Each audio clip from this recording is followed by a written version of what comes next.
Thank you very much, Speaker.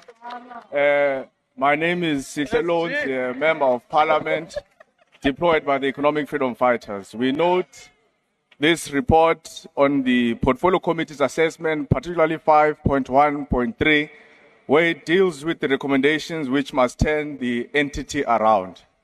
But what must worry the people of South Africa is the crisis of ghost students in the National Student Financial Aid Scheme. Every month, NSFAS is paying people that don't exist allowances. What is even more shocking is that the SRU came to the committee and told the committee that they even found dead people who are being paid monies by NSFAS. How do you go to a graveyard and start distributing NSFAS allowances? So this is a deep crisis beyond the reports that this government must be able to deal with. Students can't afford accommodation, students can't afford registration, students can't afford textbooks, yet you guys are paying dead people allowances each and every month. You must be ashamed of yourselves.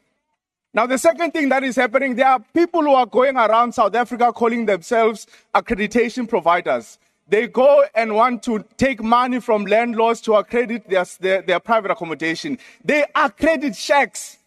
How do you accredit a shack and say that this student must go and stay in this student accommodation provider?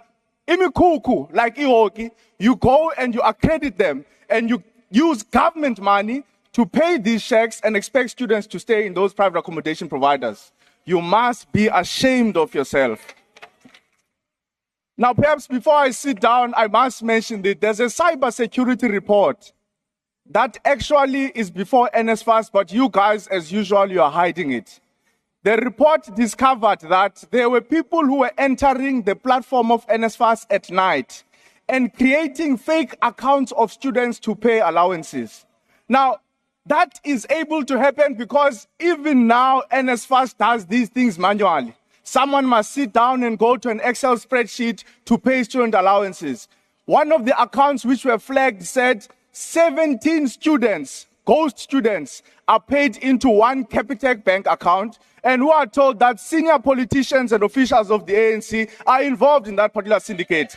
So if that is not going to be resolved, stop paying ghost students, stop paying people who are dead, NSFAS allowances. The students of South Africa need that money. As it stands, NSFAS budget is not enough to cover all students in South Africa. Again, I ask, how do you go to a graveyard and distribute NSFAS allowances? You must be ashamed of yourself. Thank you. Thank you, IFP.